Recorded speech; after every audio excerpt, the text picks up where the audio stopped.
Good morning, students. How are you? I hope you are well at home. Students last के जो 2 days थे अपने Monday और Tuesday को, उस डेज के ड्यूरिंग डेज जो है मैंने अपना जो होमवर्क है वो सेंड नहीं कर पाया था। उसके पीछे कुछ टेक्निकल इश्यूज़ थे जिसकी वजह से जो है वो होमवर्क मैं सेंड नहीं कर पाया। स्टूडेंट्स आज जो है हम टॉपिक वहीं से स्टार्ट करने जा रहे हैं कि जो लास्ट टॉपिक हमने किया था जिसके अंदर हमने दो जो केस स्टडी थे अपने सकाल और जो विलास है उनके जो केस स्टडी है हमने उसके बारे में जो है जाना था कि इन दोनों में क्या डिफरेंसेस थे। तो उन्हीं डिफरेंसेस के आधार पर जो है अपना ये टॉपिक जो हम आगे स्टार्ट करने जा रहे हैं। In the two cases studies we saw Sakal went to school and Vilas did not गो।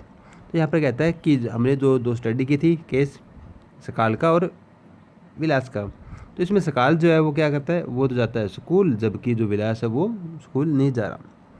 सकाल was physically strong and healthy. सकाल जो हमने पढ़ा था कि जो फिजिकली और जो मेंटली जो और हेल्दी था वो स्ट्रॉन्ग भी था। He did not need to visit the doctor frequently. तो कहता है कि उनको जो लगा था जो डॉक्टर के पास जाने की उसको ज़रूरत नहीं थी। विलास वाज ए पेटेंट ऑफ आर्थरिस्ट। तो कहता है कि जो विलास था वो एक अपाइज जो है वो का जो मरीज था। He lacked the means to visit the doctor. कहता है कि जो ना वो डॉक्टर के पास जाने में जो है असमर्थ था। सकाल acquired A degree in computer. तो कहता है कि सकाल जो है ना वो अपने एजुकेशन को आगे बढ़ाता है और एक कंप्यूटर के सॉफ्टवेयर कंप्यूटर के अंदर जो है वो अपनी एक डिग्री लेता है। Sakal found a job in the private firm while Vilas continue with the same work as his mother.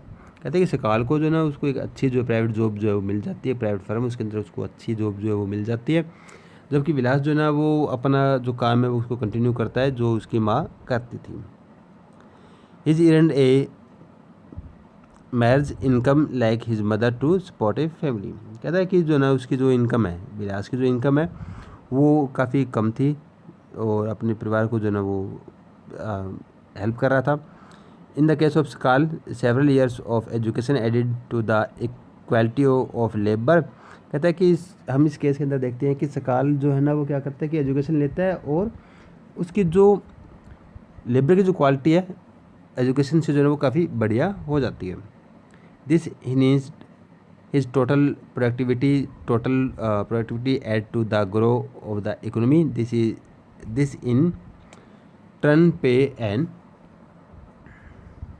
individual through salary or in some other form of his choice. In case of Vilas, there could not be any education or health care in the early part of his life. He spends his life selling fish like his mother. Henceforth, draw the same salary of unskilled labor as his mother. तो कहता है कि जो education जो वो लेता है अपना सकाल, तो उससे क्या होता है कि उसको जो जॉब है वो उसके पास अपॉर्चुनिटी जो बढ़ जाती है, क्योंकि उसकी जो लेबर स्किल्ड है वो एजुकेशन से जो है काफ़ी उसमें बढ़िया बन जाती है, वो ग्रोथ कर जाती है, इम्प्रूव हो जाती है उससे। बट विलास जो है क्या होता है कि वो ना उसको एजुकेशन मिलती है, हेल्थ केयर भी उसको नहीं मिल पाती, तो और ना ही वो इतना जो क्रिएटिव रहता है एजुकेशन ना मिलने की वजह से। तो उसको जो है उतनी ही जो है ना सैलरी होती है जितनी उसकी माँ की जो सैलरी होती है, क्योंकि उसका काम जो है ना वो ही ट्रेडिशनल तरीके से वो कर रही हैं। Investment in human resource bye education and medical care. कहते हैं कि यहाँ पर जो ह्यूमन रिसोर्स है उसके अंदर हम क्या कर सकते हैं, हम कर सकते हैं इन्वेस्टमेंट। क्योंकि देखो बेटा क्या है कि जो ह्यूमन है जब कोई वो इकोनॉमिक एक्टिविटी करेगा तो हम क्या चाहते हैं कि हम जो है ज़्यादा से ज़्यादा जो है वो अपनी इनकम को बढ़ाएं। तो इनकम को बढ़ाने के लिए हम क्या करते हैं कि हम उसके अंदर जो है कोई स्किल्ड या कोई ऐसा इन्वेस्टमेंट करते हैं जिससे जो है प्रॉपरली जो है वो इन्वेस्टमेंट जो है वो बढ़ सके। तो इसके लिए क्या होता है कि उस ह्यूमन रिसोर्स के अंदर जो हम इन्वेस्टमेंट करेंगे कि जैसे हम उसको एजुकेशन देंगे, उनको जो है मेडिकल केयर देंगे, उनको जो है ना एक बेटर अपॉर्चुनिटी जो है प्रोवाइड करवाएंगे जिससे वो जो है ना अपने जो क्रिएटिविटी है उसको आगे लेकर जा सके। और जब इन्वेस्टमेंट करेंगे तो उससे क्या होगा कि can give high rate to return in the future. और जैसे ही हम अगर उसमें इन्वेस्टमेंट करेंगे उसके एजुकेशन में, उसके मेडिकल केयर में, तो वो हमें जो है हाई रेट से जो है ना वो रिटर्न जो है आने वाले जो फ्यूचर है उसमें देगा। This investment on people is the same as investment in land and capital. जिस प्रकार हमने एग्रीकल्चर हम कर रहे थे, एग्रीकल्चर वाला जो टॉपिक कर रहे थे, उसमें हमने क्या किया कि लैंड और जो हमारी कैपिटल थी उसके अंदर हमने इन्वेस्टमेंट किया, तो उससे क्या हुआ, प्रोडक्टिविटी जो बढ़ गई। When you invest in shares and bond expecting higher return in the future, तो अगर हम उसके अंदर इन्वेस्टमेंट करेंगे तो क्या होगा, रिटर्न जो है वो डेफिनेटली ही हमें मिलेगा।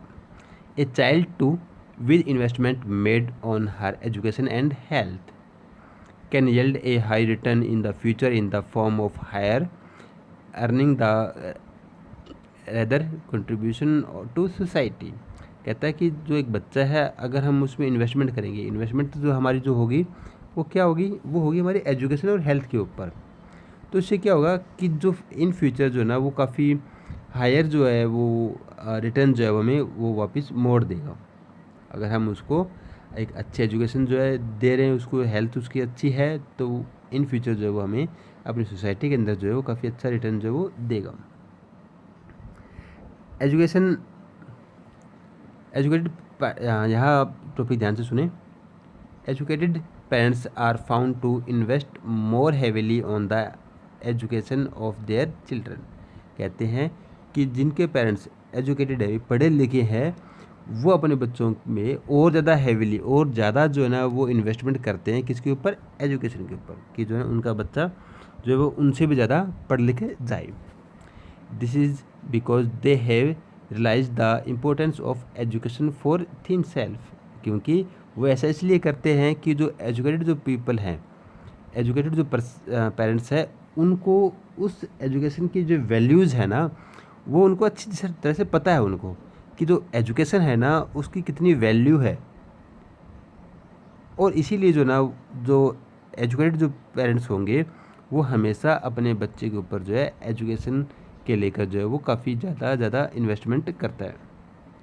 This is because they have they are also conscious of proper nutrition and hygienic.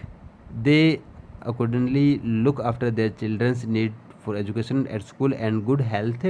तो कहता है कि जो ना वो काफ़ी नॉलेज वाले होते हैं, उनको पता होता है कि उनके बच्चे को जो ना एक प्रॉपर डाइट कैसे दी जा सकती है, उनको जो न्यूट्रिशन वाले जो फूड्स हैं उनको जो ना वो देते हैं, और वो ध्यान रखते हैं कि जो ना बच्चों की जो ना वो काफ़ी जो ध्यान वो रखते हैं, और उनको हमेशा एक बेटर जो है एजुकेशन रखने के लिए जो ना उनको एक अच्छे स्कूल में जो ना वो भेजते हैं, और उनकी जो हेल्थ के लिए भी जो है उसमें इन्वेस्टमेंट करते हैं। A virtuous cycle is thus created in this case. In contrast a vicious cycle may be created by disadvantaged parents how themselves uneducated and lacking in hygienic। तो कहता है कि जो अपने अनएजुकेटेड जो फैमिलीज़ है वो ज़्यादा इन्वेस्टमेंट नहीं करती, उनको जो ना वो पेरेंट्स जो ना ज़्यादा बेटर एजुकेशन जो है उसकी एडवांटेज नहीं जानते, तो वो क्या करते हैं कि इससे जो ना वो लोग जो है उसके ऊपर ज़्यादा इन्वेस्टमेंट नहीं करते ह्यूमन रिसोर्स के ऊपर, तो इसका स्टेट के ऊपर जो है डिसएडवांटेज ही देखने को मिलता है। Countries like Japan have invest in human resource. देखो बच्चों, जो जापान है ना उसके पास जो नेचुरल रिसोर्स है वो इतने ज़्यादा नहीं है, वहाँ पर बहुत ही कम जो है हम मान सकते हैं कि वह नेचुरल रिसोर्स है। और उसके बाद जो है ना उस कंट्री के अंदर जो है ना अर्थक्वेक जो एक्टिविटीज़ है वो बहुत ज़्यादा होती है, लेकिन उसने क्या किया है, उसने जो इन्वेस्टमेंट है उसने कहाँ किया, ह्यूमन रिसोर्स के ऊपर जो है उन्होंने सबसे ज़्यादा इन्वेस्टमेंट किया। They did not have any natural resource, उनके पास जो है मैंने अभी बताया आपको कि वहाँ पर कोई नेचुरल रिसोर्स नहीं है।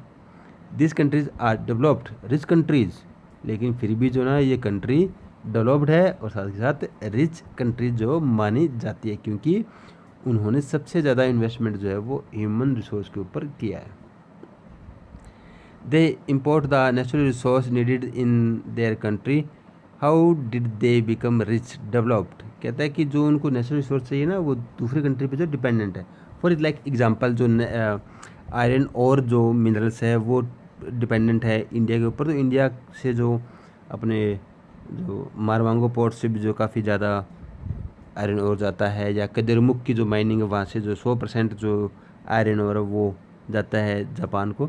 तो ऐसे जो है ना वो क्या करते हैं कि जो रिसोर्स की नीड है वो उसको अदर कंट्री पर जो वो डिपेंडेंट है, बट फिर भी जो ना ये रिच है और डेवलप्ड है। ऐसा क्यों, ऐसा क्या किया उसने? They have invested on people specially in the field of education and health. तो कहता है कि उन्होंने पीपल के ऊपर जो है इन्वेस्टमेंट किया है, और वो इन्वेस्टमेंट जो है वो एजुकेशन और हेल्थ के ऊपर जो है वो इन्वेस्टमेंट किया है। This people have made efficient use of other resource like land and capital. इतना ज़्यादा इन्वेस्टमेंट किया तो क्या हुआ, उसका रिटर्न तो आना ही था। तो इससे क्या होता है कि उनके पास जो रिसोर्स थे, लैंड और कैपिटल, उनके को जो है उन्होंने काफ़ी अच्छे से जो उसको यूज़ किया। Efficiency and the technology involve by people have made these countries rich and developed. कहता है कि उसने अपनी टेक्नोलॉजी को जो काफ़ी बढ़ाया और पीपल भी जो है ना काफ़ी ज़्यादा जो वो इन्वॉल्व हुए इसके अंदर। तो इससे क्या हुआ कि कंट्री जो है वो रिच और डेवलप्ड हो गई। नेक्स्ट टॉपिक जो होगा हमारा वो है economic activities by man and women. ये टॉपिक जो हम क्या करेंगे, ये टॉपिक हम जो नेक्स्ट डे जो है इसको करेंगे। तो फ्रेंड्स आज के लिए इतना ही। Thank you friends, have a nice day and stay home, stay safe. Thank you friends.